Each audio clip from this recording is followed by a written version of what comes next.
जय बोलो देवादिदेव खजराट श्री भगवान महावीर स्वामी की। अहिंसा परमो धर्म की। परम पूज्य आचार्य गुरुवर श्री विद्यासागर जी महाराज की। परम पूज्य गुरुवर प्रमाण सागर जी महाराज की। कल मैंने बात की थी भाव, भक्ति, सेवा और पूजा की। जीवन में इन चारों की बहुत ज़्यादा महत्ता है। भाव हमारे जीवन का मूल तत्व है। भाव से ही हम अपने जीवन का उत्थान और पतन कर सकते हैं। एक भाव है जो हमें भवसागर से पार लगाता है और एक भाव है जो हमें संसार सागर में गोते लगवाता है। भाव से ही बंधन है, भाव से ही मुक्ति है। भाव अच्छे हैं तो भाग्य अच्छा है और भाव बिगड़े हैं तो जीवन बिगड़ता है। भाव हमारे जीवन का मूल है। इस आशय की बात मैं आप सबसे अक्सर करता रहता हूँ। आज पुनः उसी भाव की बात आप सबके मध्य करने का मन हो रहा है। हम अपने भावों को टटोल करके देखें, हमारी भाव दशा क्या है। 4 प्रकार के भाव हमारे जीवन में आते हैं। एक है अहम भाव, अहम भाव। दूसरा है अहो भाव। तीसरा है भक्ति भाव और चौथा है क्षमता भाव। अहम भाव, अहो भाव, भक्ति भाव और क्षमता भाव। सबसे पहली बात है अहम भाव, जिसमें मनुष्य 24 घंटे मगन रहता है। छोटी छोटी बातों में व्यक्ति विक्षुब्ध हो जाता है। अगर हमें कोई बात थोड़ी भी प्रभावित करती है और उससे हमारे मन में उद्वेग आ रहा है तो समझ लेना ये कहीं न कहीं हमारे अहम की परिणति है। प्राय किसी भी व्यक्ति से कहें तो वो अपने आप को अहंकारी मानने को तैयार नहीं है, अपने अहम भाव को स्वीकार करने के लिए राजी नहीं होता।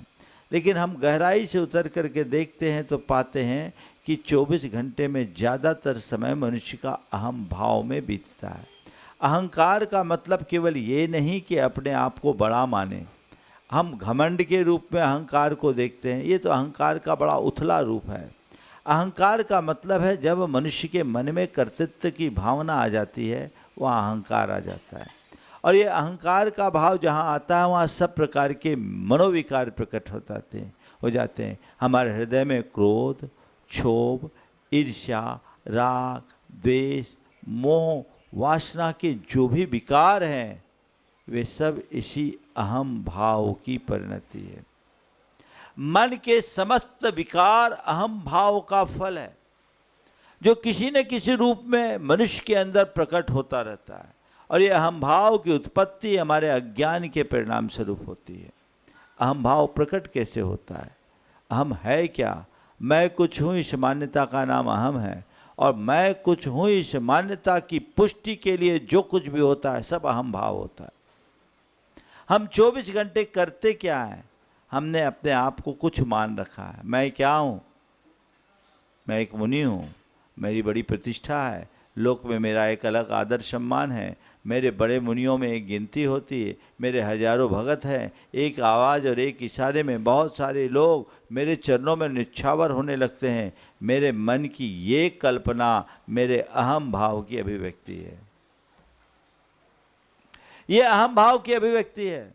हर मनुष्य अपने अंदर उतर करके देखे कि उसके भीतर अहम भाव कैसा पल रहा है। वो अपनी काल्पनिक छवि को अपनी वास्तविक छवि मान बैठता है और पूरे जीवन उसी की पुष्टि में लगा रहता है। सारा जीवन उसकी ही पुष्टि में खपा देता है। वो पुष्ट होता है तो उसका अहम और अधिक तृप्त होता है, बलवान बन जाता है। और यदि उसकी पुष्टि में बाधा आती है तो मन में अनेक प्रकार का क्षोभ, क्रोध, लोभ, प्रपंच जैसे दुर्भाव उत्पन्न होते हैं। इन्हीं के कारण ईर्ष्या, जलन, कुलन के विकार उत्पन्न होते हैं और इन्हीं के कारण मनुष्य वासना के विकृति में फंसता है। ये अहम भाव है। जब तक ये पनपता रहेगा जीवन बिगड़ा रहेगा। संत कहते इससे बाहर निकलो। जानो तुम हो कौन, अपने स्वरूप को पहचानो। ये तो तुम्हारी एक मन की कल्पना है, तुमने अपने आप को मान रखा है। वस्तुतः अपने भीतर उतर करके देखो, तुम जो हो वो परम तत्व है, और जो तुम हो वही सब है। जो तुम में है वही सब में है। तुम चैतन्य स्वरूप एक आत्मा हो, जिसमें न कोई बड़ा है न छोटा, न ऊंचा है न नीचा, न अच्छा है न बुरा, न सुंदर है न असुंदर, न रूपवान है न कुरूप, न पंडित है न अज्ञानी, न धनी है न निर्धन, न राजा है न रंक। जो है सो है। लगता है अरे उसने मेरी इंसल्ट कर दी। लग रहा है किसकी इंसल्ट करी, किसकी कर दी? हाँ, मैं कौन हूं? मेरी इंसल्ट करने वाला आज है कौन? जब मुझे शब्दों से जांचा ही नहीं जा सकता, मैं शब्द रूप हूं ही नहीं, तो किसी के शब्दों का मुझ पर असर क्या? सामने वाले के प्रतिकूल वचनों और व्यवहार का असर हम पर तभी होता है जब हम उन्हें पकड़ते हैं। और ये पकड़ना कब होता है? जब हम अपने आप को तद्रूप मानते हैं।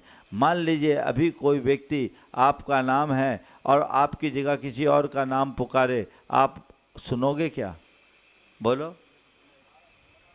रामलाल को श्यामलाल बोल के पुकारे तो रामलाल का ध्यान जाएगा क्या? हाँ, नहीं ना। क्यों? मैं रामलाल हूँ, श्यामलाल हूँ नहीं। तो जब आप चेतन आत्मा हो और चेतन आत्मा के बाद आपको रूपवान कुरूप, धनी निर्धन, पंडित मूर्ख रूप में संबोधा जाता है, तो आप क्यों प्रभावित होते हो? इसलिए क्योंकि आपने तद रूप अपने आप को मान रखा है। यही मान्यता अहम भाव की पुष्टि है। मैं चेतन राजा हूं, मैं परम तत्व हूं। इसको जिस दिन जान लोगे, उस दिन अहम भाव विलीन होना शुरू हो जाएगा। ईगो को खत्म करना है तो स्वरूप को पहचानो।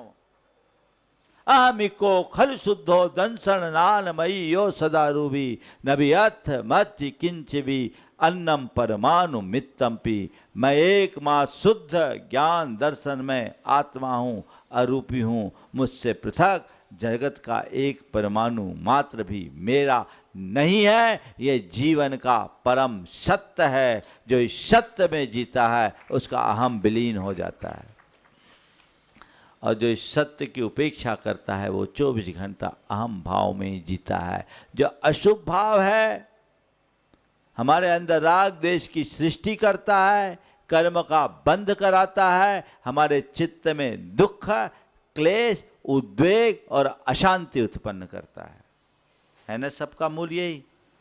इससे मुक्त हो जाओ, स्वरूप को जान लो, अहम भाव खत्म, फिर आनंद ही आनंद है। तो अहम भाव में जीने के आदि और अभ्यासी हैं। संत कहते इसे मिटाओ, अहो भाव में जीने का अभ्यास करो।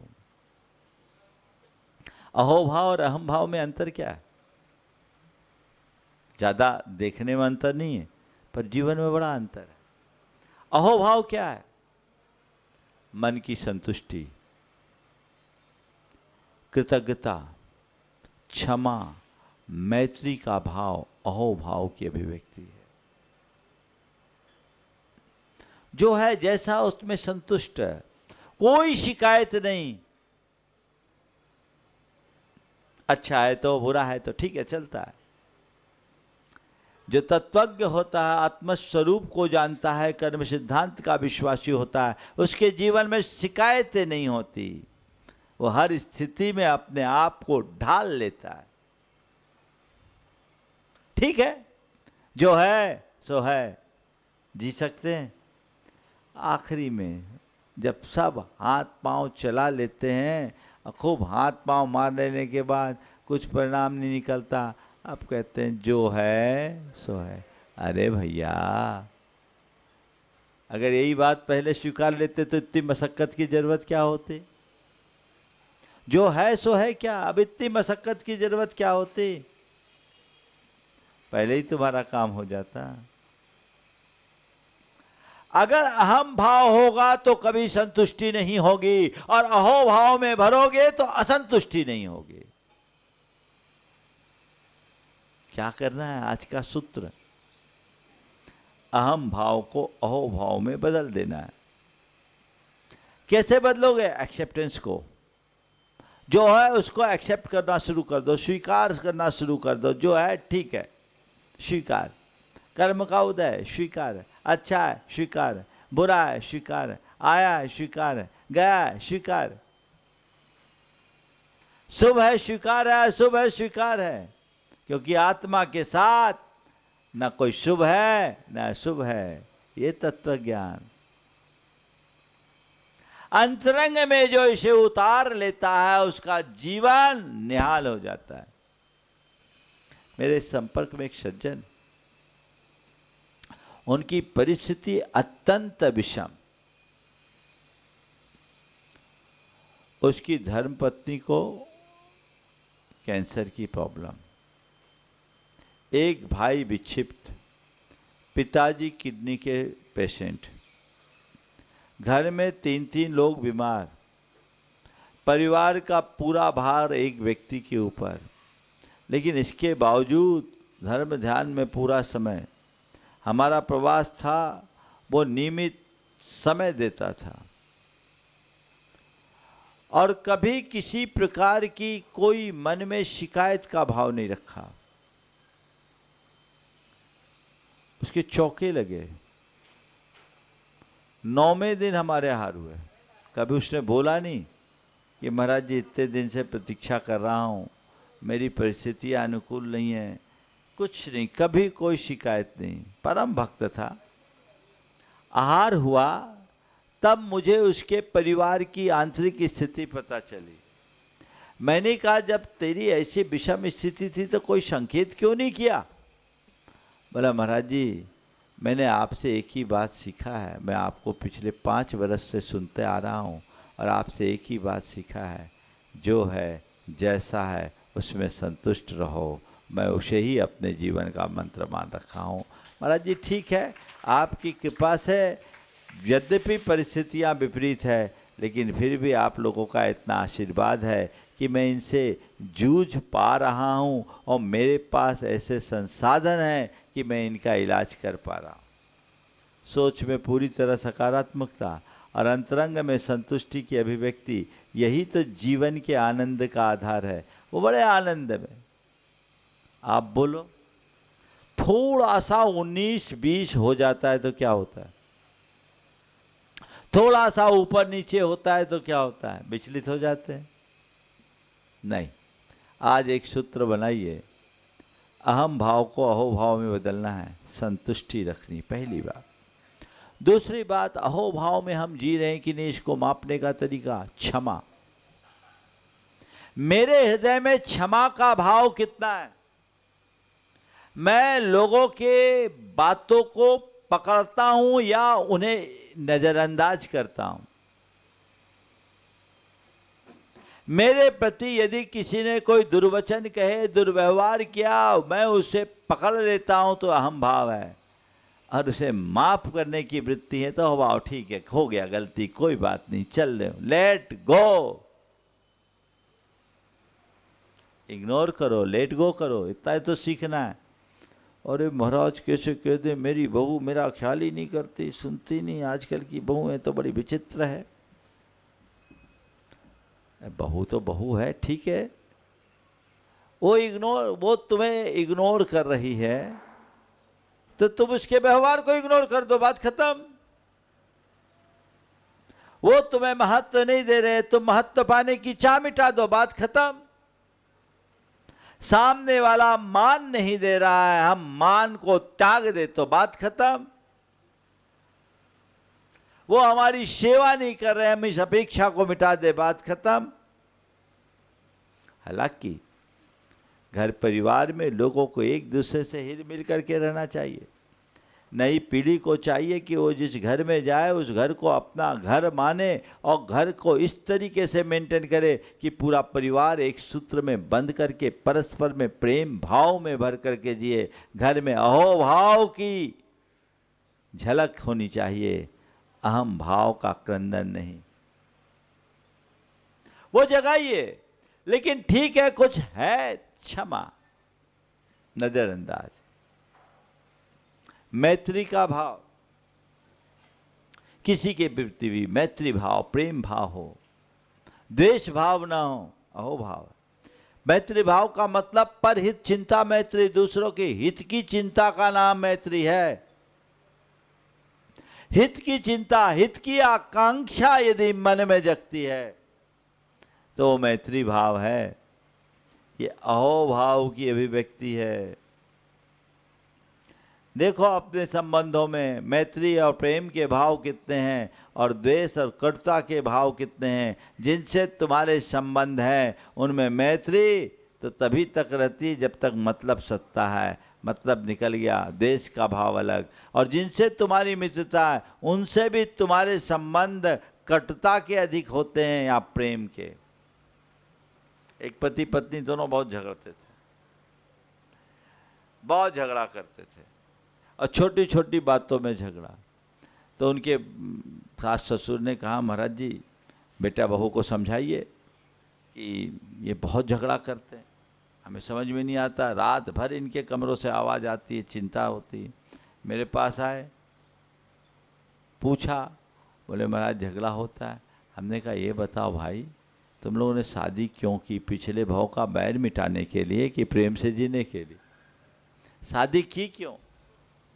कोई पिछला बैर भाव का बैर था जिसको भुलाने के लिए एक दूसरे के पति पत्नी बने हो? प्रेम से जीने के लिए। तो प्रेम से जियो ना भाई, छोटी छोटी बातों को क्यों पकड़ते? दोनों एक दूसरे के ऊपर आरोप लगा रहे थे। हम बोले आरोप लगाने की बात ही नहीं है, दोनों एक दूसरे के भाव और बर्ताव को अभी तक समझ चुके हैं। एक दूसरे की भावनाओं को समझो और कद्र करना शुरू कर दो, चीज़ों को इग्नोर करना शुरू कर दो, मामला ख़त्म। ऐसे लड़ते लड़ते पाओगे क्या? बोले चलता क्या है? बोले महाराज जी रोज़ बकझक होती है और फिर दिन भर एक दूसरे से दूरी बन जाती है, मनमुटाव बना रहता है, बोलचाल भी बंद हो जाती है। बोले इससे जीवन में मिलता क्या है? अपने शरीर का खून जलाते हो, अपना मूड खराब करते हो, अपने संबंध बिगाड़ते हो, अपना व्यवहार बिगाड़ते हो, अपनी शांति खोते हो और पाप का बंध करते हो। समझाया मैंने, अपने ढंग से मोटिवेट किया, काफ़ी कुछ परिवर्तन है। कहने का तात्पर्य ये है कि हर व्यक्ति को ये बात समझना चाहिए कि मेरे जीवन का मूल मकसद क्या है, मैं किस लिए जी रहा हूं और पा क्यों रहा हूं। थोड़ा सा अहम भाव को हटा दो, अहोभाव ही आएगा। मूल है वो ईगो। आजकल कहते हैं ना ईगो प्रॉब्लम। ईगो प्रॉब्लम नहीं, प्रॉब्लम ही ईगो है, उसे हटाइए। मैत्री का संबंध बढ़े और कृतज्ञता का भाव। अपने आप में कृतज्ञ महसूस करो, कृतार्थ महसूस करो। किसी ने आपके लिए कोई भी सहयोग किया है उसके प्रति आभार और धन्यवाद की भावना होनी चाहिए। आजकल तो मुझे तब आश्चर्य होता है जब बच्चे कहते हैं कि आपने हमें पाल पोस कर बड़ा किया तो कोई एहसान कर दिया क्या? पैदा किया सो पालना ही था। कैसी विचित्र दशा, बड़ा विचित्र हाल है। आज की पीढ़ी के मन में कृतज्ञता का भाव खत्म हो गया। सब यूज एंड थ्रो की प्रवृत्ति में आ गए हैं, गिव एंड टेक की बात आ गई है। ये सब चीजें कैलकुलेटिव है, ये जीवन के अंग नहीं बन सकते। एक दूसरे के प्रति कृतज्ञ होना चाहिए, आनंद में जियोगे। प्रकृति के प्रति कृतज्ञ बनो, परमात्मा के प्रति कृतज्ञ बनो, गुरु के प्रति कृतज्ञ बनो, माता पिता के प्रति कृतज्ञ बनो और समाज में कोई भी व्यक्ति जो तुम्हारे लिए सहयोगी बना है उसके लिए कृतज्ञ बनो, क्योंकि तुम्हारे जीवन के निर्माण के ये आधार है। कृतज्ञता का भाव आता है। परायों के प्रति कृतज्ञता फिर भी कर लोगे, अपनों के प्रति बड़ी मुश्किल है। 2 रुपये की गिफ्ट देगा तुम उसको थैंक्स दे देते हो, 1 मिनट नहीं लगते। कोई थोड़े से अच्छे शब्द बोल दिया आपने तुरंत बोल दिया थैंक यू, है ना, धन्य है। कभी माँ बाप के प्रति आभार प्रकट करने का भाव हुआ? आपने हमें पैदा करके इस लायक बना दिया, पाल पोस करके बड़ा कर दिया, अपने पाँवों पर खड़ा कर दिया। मैं आपके प्रति कृतज्ञ हूँ, आपका आभारी हूँ। इस जन्म में आपका ऋण चुका पाना मेरे लिए संभव नहीं है। इस जन्म में क्या, जन्म जन्म में आपका ऋण चुका पाना मेरे बश का नहीं है। ऐसा मनोभाव कभी मन में आया? शायद नहीं। अपनों के प्रति कृतज्ञता बहुत कम दिखती है। अपनों के प्रति कृतज्ञता, अपनों के प्रति धन्यवाद। आप लोग धन्यवाद प्रकट भी करते हो तो महज औपचारिक होता, आंतरिक होना चाहिए। मन में कृतज्ञता होगी तो ये भावाभिव्यक्ति सहज रूप से होगी। शिकायतें खत्म, अहोभाव, धन्यवाद का भाव, आनंद की अनुभूति इसी में होती। वो अंतरंग में जगाइए, कृतज्ञ हो जाएं, कुछ भी हो ठीक है। एक भाई मेरे संपर्क में, डायनामिक पर्सनालिटी, समाज में अग्रणी, व्यापार में काफी सफल, धर्म के क्षेत्र में भी बहुत आगे, सारी दुनिया उसकी प्रशंसा करती। लेकिन एक दिन उसने बड़े व्यथित मन से कहा, बोले महाराज मैं जो हूँ आपके सामने हूँ, पिछले 4 महीने से आप मुझे देख रहे हैं, सब जगह मेरा नाम है, पर मैं बड़ा एक जगह मुझे बड़ी तकलीफ़ होती है, मैं तरसता हूँ। बोले क्या? बोले आज तक घर वालों ने मेरे किसी काम की सराहना नहीं की, अपितु कमियां ही निकालते हैं, शिकायतें ही करते हैं। मैं उनकी कोशिश करता हूं कि सब काम अधिक से अधिक करूं, और महाराज मैं अपनी ताकत से घर में कोई कमी नहीं होने देता, सब बड़े मज़े में हों। मैं खटता हूं, घर का काम भी देखता हूं, व्यापार घर को का मैनेजमेंट देखता हूं, व्यापार संभालता हूं, समय निकाल करके आप लोगों की सेवा करता हूं, धर्म क्षेत्र के लिए काम करता हूं। लेकिन महाराज 30 साल हो गए, आज तक मुझे घर से प्रशंसा नहीं मिली। मैंने कहा भैया तेरा कुछ कर्म ऐसा है कि तू लोकप्रिय तो बन गया, परिवार प्रिय नहीं बन पाया। लोकप्रिय बन जाते लोग, परिवार प्रिय नहीं होते, क्योंकि लोक का प्रेम मिल रहा है, परिवार का प्रेम खो रहा है। इसमें दोनों तरफ से काम हो सकता है। उस व्यक्ति के केस में तो कुछ बात अलग थी, परिवार का दोष था, लेकिन कई बार लोग ऐसे हो जाते हैं, लोक में इतना मगन हो जाते हैं कि परिवार को भूल जाते हैं, तो लोक का प्रेम पा जाते हैं, परिवार से वंचित हो जाते हैं। संत कहते हैं तुम्हारा प्रेम लोक में भी होना चाहिए, परिवार में भी होना चाहिए, सबसे हिल मिल करके रहोगे तो जीवन में आनंद आएगा। अहोभाव, कृतज्ञता से भरो। इन पर मैं और विस्तार से चर्चा करूंगा। तो ये चौथी बात, अहोभाव। अहोभाव के 4 भेद, मैत्री की भावना, कृतज्ञता की भावना, प्रेम का भाव, और सबसे पहले क्या बोला था? संतुष्टि। ये भाव अंतरंग में जगे, जीवन धन्य हो जाए। अब अहम भाव को मिटा के अहोभाव में जिए, और अहोभाव की वृद्धि बनाए करने के लिए मन में भक्ति भाव जगाए। भक्ति भाव जितनी प्रबल हो, भक्ति भाव जितना अधिक बढ़ेगा, आपके जीवन की सकारात्मकता बढ़ेगी। हम शास्त्रों में सुनते हैं, पढ़ते हैं कि भगवान की भक्ति से कर्म झड़ते हैं। कर्म झड़ते हैं, इसका मतलब अंदर की कलुषता मिटती है। भक्ति करने से पाप कटते नहीं, पाप से मुक्ति नहीं होती, पापों से शुद्धि भी होती। पाप को काटो और पाप की शुद्धि करो, यानी अपनी चेतना को विशुद्ध बनाओ। चित्त जब निर्मल होता है तो जीवन की धारा परिवर्तित हो जाती। भक्ति भाव जगाइए। मनोविज्ञान कहता है कि मनुष्य जब अपने हृदय में किसी उच्च आदर्श को स्थापित कर लेता है तो वही उसकी समस्त वृत्तियों और प्रवृत्तियों का संप्रेरक बन जाता है। एक भगवान को, एक परमात्मा को, एक गुरु को तुमने अपने हृदय में बिठा दिया, तो तुम्हारी भक्ति तुम्हारे जीवन को नियंत्रित और संतुलित कर लेगी, तुम्हारे जीवन की धारा परिवर्तित हो जाएगी, फिर तुम्हें ज़्यादा कुछ कहने और करने की बात नहीं रही। भक्ति भाव जगाइए, और ये भक्ति केवल क्रिया की नहीं, भावों की होनी चाहिए।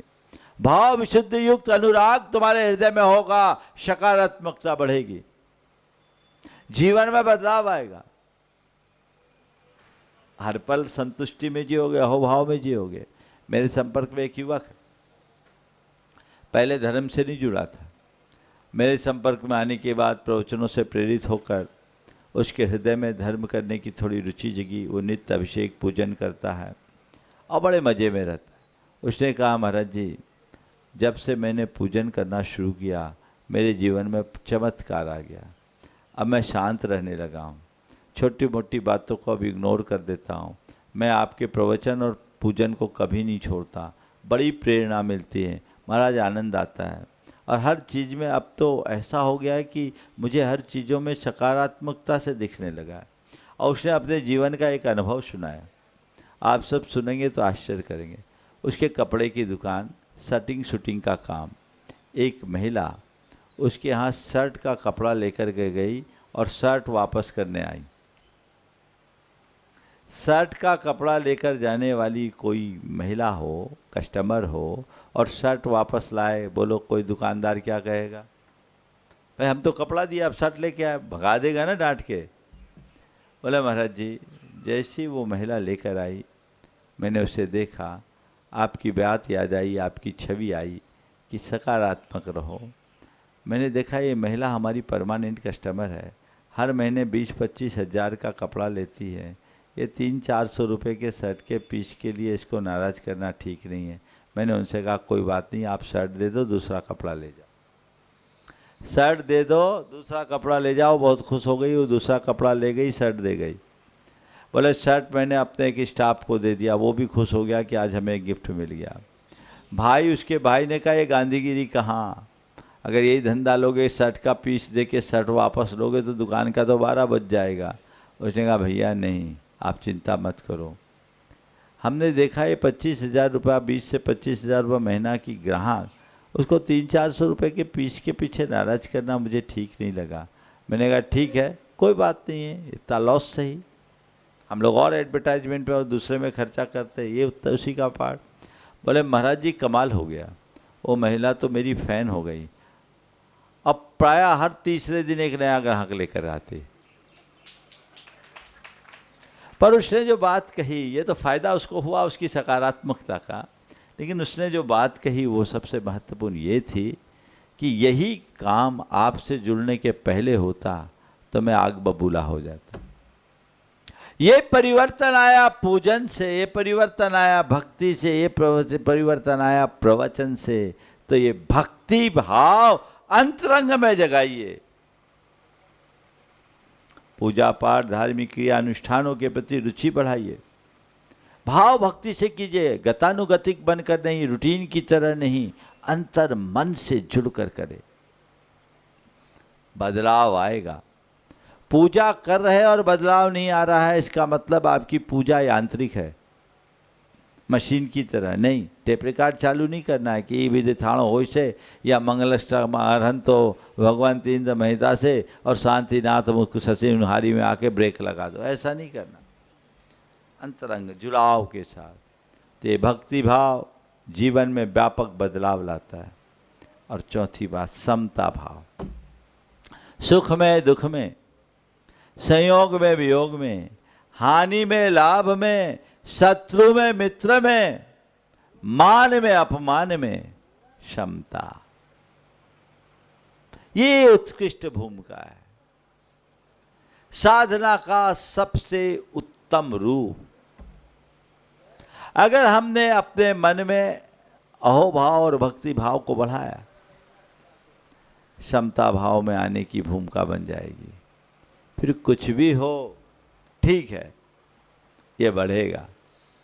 सुख हो दुख हो, सुख दुख है क्या, कर्म संयोग का परिणाम, क्षमता से स्वीकार करो। आत्मा में न सुख है न दुख है, वहाँ तो परमानंद है। अच्छा आया है तो ये भी संयोग, बुरा आया है तो भी ये संयोग, सुख आया है तो भी ये संयोग, दुख आया है तो भी ये संयोग। समता मन में बना के रखो। समता भाव में आनंद है ना, जगाया जा सकता है। अगर दृष्टि तात्विक हो, अंतरंग में अध्यात्म प्रतिष्ठित हो जाए, तो मनुष्य सुख दुख में संभाव का अभ्यासी बन सकता है। सबको एक संयोग मानो, सबको एक संयोग मानो, जो जीवन की एक बड़ी सच्चाई है।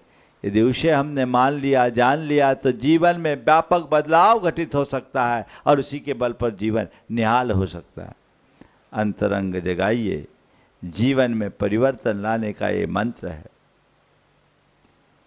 देखिए सुख दुख में समता कैसे होती। दृष्टि अगर बराबर हो जाए, सुख में दुख में, संयोग में वियोग में, हानि में लाभ में, मान में अपमान में, ये क्या है? ये सब चीजें कर्मजन्य संयोग का परिणाम है। कर्मजन्य संयोग से चीजें बनती और बदलती है। हमें सब कुछ करना है। 2 उदाहरण देकर के बात पूरी करूंगा। अपने घर में बहुत तरह के मेहमान आते हैं। आप सबका सत्कार करते हो। घर में चाचा आए तो कोई चिंता नहीं, घर के सदस्य आए कोई बात नहीं, जो घर की सामान व्यवस्था है उसी में काम चल जाता है, कुछ एक्स्ट्रा नहीं करना पड़ता। और चाचा आते हैं, जाते समय कुछ दे कर जाते हैं। और जमाई आ जाए तो, जिस दिन घर में जमाई राजा आए उस दिन कुछ एक्स्ट्रा व्यवस्था करनी पड़ती है। और फिर जाते समय उनका टीका और काटना पड़ता है, क्योंकि जमाई है ही ऐसे, उनकी बातें जमी। तो चाचा आए दे के गए, उसका भी स्वागत, और जमाई आया लेकर गया, उसका भी स्वागत। यही है ना। तो बस यही तो जीवन का मंत्र है। सुख आए समझ लो चाचा आए, दुख आए समझ लो जमाई आया। स्वागत दोनों का कर लो, स्वागत दोनों का कर लो। क्या फर्क पड़ता है? करना ही पड़ेगा। जीना है तो इसी व्यवस्था के अंतर्गत जीना है। हमारे पास कोई अतिरिक्त नहीं है। इतनी सी सोच अंतरंग में विकसित हो जाए, जीवन में मजा ही मजा है। फिर कुछ कहने जैसा नहीं रहेगा, फिर कुछ करने जैसा नहीं रहेगा। बदलाव नहीं, ठहराव आएगा। तो सुख दुख दोनों में समभाव विकसित हो जाए, ये कोशिश करो। ठीक है, जियो, सुख आए उसको जियो, दुख आए उसको जिए। होकर सुख में मग्न न फूलूं, दुख में कभी न घबराऊं। इष्ट वियोग अनिष्ट योग में सहनशीलता दिखलाऊं। ये जीवन का मंत्र बने। आनंद तब है। पल पल में विचलित हो जाओगे तो क्या होगा? समस्या हल होगी कि बढ़ेगी? अपना सुख दुख आप ही भुगते, हमें कोई दूसरा भुगतने वाला नहीं है। हमारे हाथ में है कि हम सहज और क्षमता भाव से भुगतते हैं या आकुल व्याकुल चित्त होकर भुगतते हैं। सहज समता भाव से भुगतते हैं, जीवन में परम आनंद की अनुभूति होगी। और आकुलता व्याकुलता से भुगतेंगे तो जीवन में दुख ही दुख होगा। समता भाव अपने जीवन में आना चाहिए। मेरे संपर्क में एक सज्जन है जिनको व्यापार में बड़ा लॉस हुआ, बड़ा भारी लॉस। उनके मित्र ने मुझे आकर बताया, बोले महाराज जी थोड़ा आप आशीर्वाद दे दो, आपका संदेश मैं वहाँ पहुँचा देता हूँ। उनको बहुत बड़ा नुकसान हुआ, मुझे बड़ा विकल्प है। तत्वज्ञ था, उसे फ़ोन लगाया, मेरा संदेश पहुँचाया। बोले महाराज जी आशीर्वाद दे रहे हैं, कहीं घबराओ नहीं। उसने जो जवाब दिया, बोले महाराज से कहो ये सब तो चलता ही रहता है, वो इतना आशीर्वाद दे कि मैं स्थिरता बनाए रखूं। जो जाना था सो चला गया, मेरा था क्या जो जाएगा। ये बात। और उस आदमी को 75 करोड़ का नुकसान हुआ था एक झटके में। छोटा मोटा नुकसान नहीं, लेकिन 75 करोड़ का नुकसान झेलने वाला व्यक्ति इस माद्य के साथ जी रहा है कि महाराज से कहो कोई चिंता न करे, ऐसा आशीर्वाद दे कि मैं स्थिरता रख सकूं। जो जाना था सो चला गया, मेरा क्या था जो जाएगा। और हकीकत है ना। और चला गया चला गया चला गया, धन गया सो गया, चैन तुम और खो देते हो। स्थिरता जीवन में आनी चाहिए, इसी में आनंद की अनुभूति होगी, इसी से हमारा पथ प्रशस्त होगा। तो ये जीवन में आए, अहो भाव अहम भाव मिटाए, अहो भाव जगाए, भक्ति भाव बढ़ाए और समता भाव में जीने का अभ्यास जगाए। इसी भाव के साथ यहीं पर विराम। बोलिए अहिंसा परमो धर्म की।